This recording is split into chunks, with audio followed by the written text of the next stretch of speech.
আমার জীবনে বুঝলেন গাজীপুরে গেছিলাম ওয়াজে, ওর এক চাচা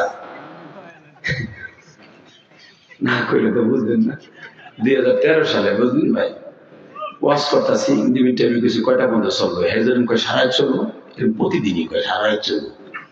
তা আমি কাছে সারা চলতে হলে একটা শর্ত কি, লুঙ্গি টেনে দেব যে উঠবো। এক বুড়ে কয় গাজীপুরের মানুষ তো খুব কড়া মালাই করে ভাই, ওয়াজ শুরু করছি এর ভিতরে 10 মিনিটও যায় না, এক মগা উঠে হাঁটা দিছে, ধরছে বুড়ে হ্যাঁ লুঙ্গি টেনে ওই যাস, যখন ধরছে তাই না পলেস্টার লুঙ্গি গেছে ছাতা খুলে এমন ভাবে টান দিছে, পাঞ্জাবি না থাকলে তো বর্ডার গেছিল ভাই, কি যে একটা বিপদ হয়ে যেত। বুড়ে টান দিছে, তারপরে পোলা থাবা দিয়ে লুঙ্গিটা ধরছে, ধরে মানে টানে উপরের দিকে, বুড়ে টানে নিচের দিকে, বয় বয় বয়, আমি তো মুখটা শিকার করেছি বইছি বইছি, বহানের পর ওইটা যে একটা টান দিছে, ওই টানে দেখি আর কেউ ওঠে না, মানে সুখ টান এমন টান দিছে আর কেউ ওঠে না। আল্লাহ কি কাম, এক বুড়ে আমার সামনে সোজাসুজি বসা, হ্যাঁ পোষা হয়েছে আধা ঘন্টা আগে। বুড়ে চিন্তা করে আমি যদি উঠি, যে যুবকের টান দিছে বুড়া বয়সে আমারও টান দিব, এই টান যে খামো মান সম্মান সব শেষ, কি করি। এই যে আপনারা যখন খেরে বইছেন না, এই বুড়ে চিন্তা করছে, পরে বইছেন নাই, এবার সে খেরের ভিতরে মারবো, লুঙ্গি রাস্তা সরাই আস্তেই করে মহিলাকে মতো মারবো, চিন্তা ভাবনা করতেছে মার মুজে যদি গড়াই আর একজনের ফাঁসার নিচে যায় তো করে সার বানিয়ে দিতে, আর এক বিপদ, লাভ দিয়ে উঠে আমার ধরো গলা চিপা, বেড়ায় চিন্তা করে উঠবো না, টানো খামো না, আর খেরো মারবো না, চায়না কিন্তু একটা বাইর করছে, কি বুদ্ধি, ওই যে প্লাস্টিকের ঠোঙ্গা জুতো আছে না, ওইটারে লুঙ্গির ভিতর নিছে। আমি দেখছি যে বেড়া বুড়ে মোড়ামুড়ি করতেছে, চাদর একবার গায়ে দেয় একবার নিচায়, এমনি আস্তে আস্তে দিয়া আস্তে আস্তে ছাড়ছে, কিন্তু আধা ঘন্টা আগের জিনিস না, ওরা হিস করে বসে, যখন চেয়ারে উঠছে পাশে থেকে ডিজিটাল করে চাচা মুতের আওয়াজ হয় কে, কি নিছে মুতে দিছো নি, কথা কইছো মুতে দিছি, কথাটা মাইরে দিছি,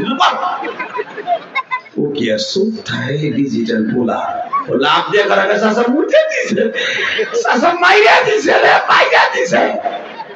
5 মিনিট পরে আমার মা খালি খবরদার ওঠা যাবে না, লিল্লাহি তাকবীর, বহুত হাসছেন এখন কান রেডি, লিল্লাহি তাকবীর। এই যে দেখেন কি সুন্দর দুলাভাই বোলারা ঢুকতেছে, চারজন ট্রাফিক হিরো আলমের বাইরা দেখো 4টা ঢুকছে এক জায়গায়, বাহ, আবার এই সাইডে একসাথে উঠে যাবে দেখবেন, যখন একজনে কই বোধ আয়া পড়ছে, আয় এখন যাই, বুঝেন নাই, টেলিফোন আইব কই তুমি কই বাদাম কিনা দিবা না, তুমি কই আছো, ওই সাইডে একসাথে উঠবো দেখেন, আমি দেখিস তো ভাই ওই সাইডের আগে প্যান্ট খুলে রাখবে, লিল্লাহি তাকবীর, লিল্লাহি তাকবীর, বসে বলো আল্লাহর ওলি, বসে বলো তোমরা, এখন তোমাদের আর কোনো কাজ নেই, এখন শুধু আল্লাহর সাথে খেলা খেলবা, রেডি? এখন বহুত আসছে, এখন আমার দিক তাকায় থাকবা, রসগোল্লার মতো তাকায় থাকবা, আলেমদের চেহারার দিক তাকাইলে চোখের জ্যোতি বেড়ে যাবে, আলেমদের চেহারার দিক তাকাইলে সেজন্য বিশ্বনবীর চেহারার দিকে তাকাই যাবে। এই জন্য আমি নবী হয়ে যাইনি, আমি নাইবে নবী, ওই যে আলেমরা বসে আছে আলেমরা নাইবে নবী, লিল্লাহি তাকবীর। আলেমদের দিকে যারা নেক নজরে তাকাবে আল্লাহ তাদের চোখ দুটো কোনোদিন নষ্ট করবে না, আর যারা আলেমদের থেকে তেরা নজরে তাকাবে মরার আগে ওর চোখে কিচ্ছু দেখবে না, বেঈমান হয়ে মরবে, লিল্লাহি তাকবীর। এবার আমার দিক তাকাবেন, কোনো দিকে তাকাবেন না, আমার দিক তাকায় থাকবেন, বাজান কে কইছে আপনি জাহান্নামে যাবেন, আমি গ্যারান্টি দিলাম আপনি জান্নাতে যাবেন, আমি গ্যারান্টি দিয়ে গেলাম আপনি জান্নাতে যাবেন, শুধু আমার কথাটা শুনবেন, আলেম হিসাবে মনে করবেন, এই জায়গায় যদি আমাকে এই মাঠে লোহরিয়া গ্রামে যদি ঈদগাহ মাঠে আমার বিশ্ব নবী আসতো, আবার নবী যদি চেয়ারটা বইয়ে কথা বলতো, আমরা কেমনে শুনতাম, নাইবে নবী তো কইছে, ইলিয়াস রহমান জাহেরি গুনাহগার, ওই তো কইছে, কিন্তু ওর কিচ্ছু নাই, চালান সুদা কিচ্ছু নাই, কিন্তু ওর বড় একটা এবিলিটি আছে, সেটা হলো মুসাফির, আর মুসাফিরের দোয়া ডাইরেক্ট কবুল হয়, ডাইরেক্ট। আল্লাহ পৃথিবীতে 3টা অপশন রেখে গেছে, এদের দোয়া কোনোদিন মিস নাই। 1 নম্বরে মুসাফির, 100 মাইল পথ অতিক্রম করে সেই কেরানীগঞ্জের থেকে ডাইরেক্ট আসছে। একটা কথাও কি আমার আল্লাহ শুনবে না? শুনবে? বিশ্বাস আছে? তবে আমি বলে গেলাম তো, সর্বপ্রথম আমি তোদের জন্য বলে গেলাম, যারা শেষ মোনাজাত করে আমার সাথে যাবি, তুই জীবনে যা চাবি তাই পাবি। তুই বিদেশ যেতে চাস, যেতে পারবি। তুই ভালো রেজাল্ট করতে চাস, রেজাল্ট করতে পারবি। তুই ভালো চাকরি চাস, আল্লাহ তোরে দিবে। শুধু আমার সাথে মুসাফিরের সাথে মোনাজাত করে যাবি, ইনশাআল্লাহ। রেডি? আমি যে কোরআন শরীফের আয়াতটা পড়বো, সব শক্তি দিয়ে আল্লাহু আকবার বলবো। কেমন? ওয়ামা আরসালনাকা ইল্লা রাহমাতান লিল আলামিন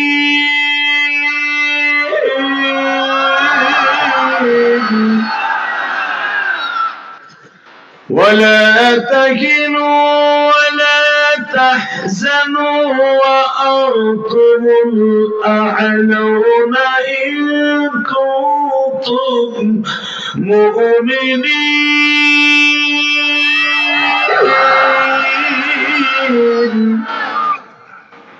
আল্লাহ কি করে শুনবেন না? বান্দা, তোর কোনো ভয় নাই, তোর কোনো টেনশন নাই। ওয়ালা তাহিনু ওয়ালা তাহজানু, এটা নফির সিগা, ডাইরেক্ট নফির সিগা, এখানে কোনো কিলু কম নাই, ডাইরেক্ট নফির সিগা। তোর কোনো ভয় নাই, চিন্তা নেই, বিজয় মুমিনের হবে। ওয়া আনতুমুল আ'লাউনা ইন কুনতুম মুমিনিন। ইন কুনতুম কাফিরিন আল্লাহ বলে নাই, ইন কুনতুম কাফিরিন, মুশরিকিন, মুনাফিকিন কোরআনে বলে নাই, ডাইরেক্ট মুমিনের কথা বলছে। বিজয় মুমিনের হবে। কে বলেছে? আল্লাহ। জোরে বলেন, কে বলেছে? আল্লাহু আকবার। জোরে বলেন তো, আল্লাহু আকবার। আর জোরে বলতে হবে মুসলমানের গুলা। বিজয় মুমিনের হবে, বিজয় মুমিনের হবে, বিজয় মুমিনের হবে। আর পৃথিবীতে যত বড় বড় রাজা বাদশা, যত ক্ষমতাধর, সবগুলোর আল্লাহ শেষ করছে ছোট জিনিস দিয়া। বড় জিনিস দিয়ে আল্লাহ ইউজ করে নাই। কারণ কি জানেন? আল্লাহ প্রমাণ করে দিয়েছে, তোর মতো ছাতারে মারতে বড় জিনিস ইউজ করবো কে? ঠিক না? 1 নম্বরে দেখেন বড় শয়তানকে কেমনে সোজা করছে। নমরুদ, নাম শুনছেন না? ওই যে আপনাকে কালিহাতি বড় হয়েছে, এই মুসলমানের পোলা নমরুদ। ইরাকের সেই লুলু শহরে বেঈমান এই নমরুদ ছিল লুলু শহরের সবচেয়ে বড় প্রধান। সেখান থেকে ওই দেশের নমরুদকে মাইরা হলো প্রেসিডেন্ট। প্রেসিডেন্ট হওয়ার পর হলো সারা পৃথিবীর প্রেসিডেন্ট। সারা পৃথিবীর প্রেসিডেন্ট হওয়ার পরে যখন ওর 1200 বছর বয়স, 1700 বছর বাচ্চা এই শয়তান। ওর নবীও 1700 বছর বাচ্চা এই শয়তান বাচ্চা। 1700 বছর হায়াতের মধ্যে এই বেঈমানের বাচ্চা সে ডাইরেক্ট 1200 বছর বয়সের টাইমে শয়তান একদিন ফুট করে বলে ফেললো, আমারে যে তোমরা প্রেসিডেন্ট বলে মানো, আমার বিশ্বাস হয় না, আমারে ডাইরেক্ট খোদা বলতে হবে। নাউজুবিল্লাহ। ভোর খেতার মধ্যে যে ওখানে কইলে তো খেতা করো মগা গুলা। এবার আমি আবার বলছি, নাউজুবিল্লাহ জোরে বলবেন। বাতের রোগ, হাড়ের রোগ, ডায়াবেটিস রোগ ভালো হয়ে যাব। রাহা বলে লই আমি শয়তানরা যে সবাই প্রেসিডেন্ট মানে আর ভালো লাগে না। পট করে একদিন বলে ফেলাইলো 10ই মুহররম আমাদের আজকে জাতীয় দিবস, আমার আজ থেকে খোদা বলে মানতে হইব। ওর যত এটু মেটু জেটু মেটু ইনক্লুড টাইট মাইট ইচিগুলা চিংকি পালা চিনি পিরিচি না মানা কালচি যেগুলো আসিল সব আর সেজদা লাগাই দিল। একজন এমপি মন্ত্রী যদি হারে সেজদা দেয়, বাকিগুলা কি করব? ডরে দিয়ে দিছে। শয়তান 100 বছর বাঁচার পরে আল্লাহর খলিল ইব্রাহিমকে আল্লাহ পাঠাইলেন। ইব্রাহিম আলাইহিস সালামের সামনাসামনি জীবনে বহুবার হয়েছে, আপনারা জানেন। সূরা কসাসের মধ্যে আসছে, সূরা ইব্রাহিমের মধ্যে আসছে, সূরা কালামের মধ্যে আসছে, সূরা আম্বিয়ার মধ্যে আসছে। বিভিন্ন কোরআন শরীফের বিভিন্ন জায়গায় শয়তানের আলোচনা আল্লাহ নিজে করছে আমার নবীর কাছে। শেষ আলোচনা আল্লাহ এইভাবে করেছে নবীর কাছে, নবী এই শয়তান যখন মরার টাইম হয়ে গেছে ইব্রাহিম আলাইহিস সালামের চেতাই দিছে, চেতাই দিয়ে কই এবড়া এ বল লম্বাটা বল লম্বাটা মগা লিল্লাহি তাকবীর। আর বাপের মতো লোকের কাছে চুপ তোর মোবাইল তো আল্লাহ হেফাজত করবে, তোর না আমিন। তাকানে দিকে বেঈমান যখন মরার টাইম হয়ে গেছে ইব্রাহিম আলাইহিস সালামের চেতাইছে, কেমনে চেতাইছে? কয় তোর খোদা মোদা মারাস না, তোর খোদার আজকে মারিলাম। জোরে তুই যে খোদা খোদা করস, তোর খোদার আজকে মারার করবো। আপনারা জানেন ডাইরেক্ট কোরআন শরীফে আসছে বেঈমান সূরা আম্বিয়ার ভিতরে আসছে বেঈমান যুদ্ধি পাহাড়ে যাইয়া, কারণ বেঈমান তো লম্বা ছিল 32 হাত, এই 32 হাত বডি লইয়া বেঈমান যখন যুদ্ধি পাহাড়ে উঠছে,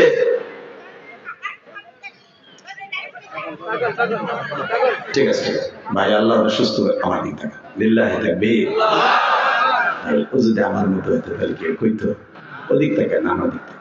আলহামদুলিল্লাহ বলেন আল্লাহ আমার ভাইটাকে সুস্থ করে দেন, আল্লাহ আপনার পাগল বানায় দেন, যে কোনো কারণে হয়তো তার তাপটা ঢিলে করে দিয়েছেন, ভালো করে দেন, আল্লাহ আপনার সোজা করে দেন, সবাই কিন্তু আমিন।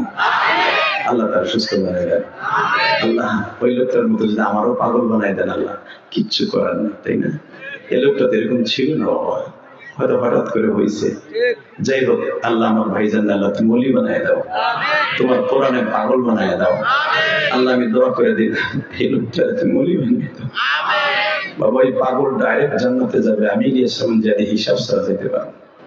এই জন্য কখনো পাগলকে তোমরা মাইক দূর করবা না, পাগলকে আদর করবা ইনশাআল্লাহ বলেন। তাকানে দিকে আল্লাহ আল্লাহ আল্লাহ।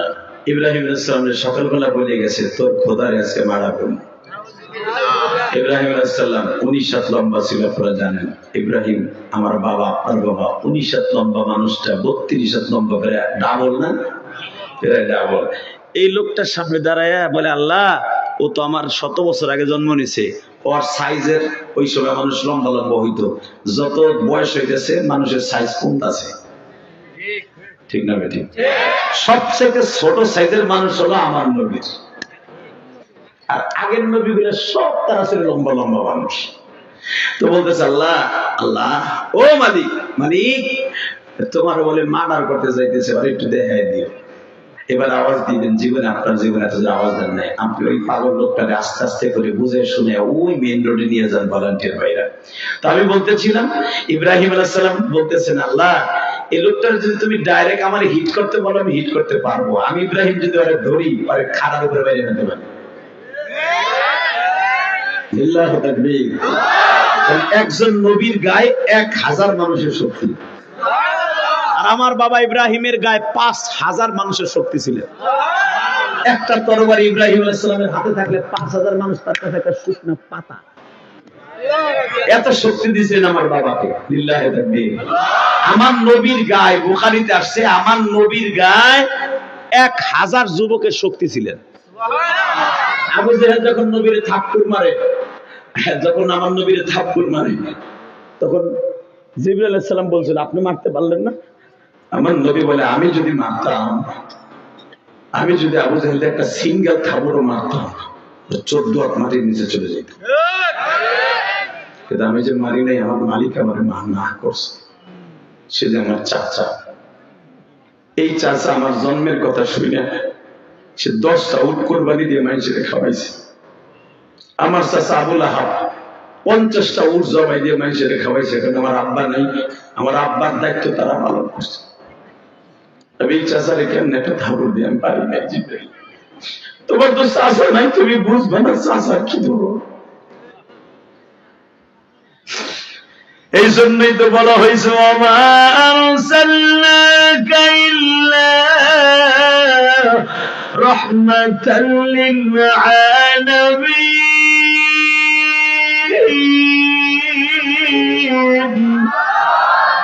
লাকাদ কানা লাকুম ফি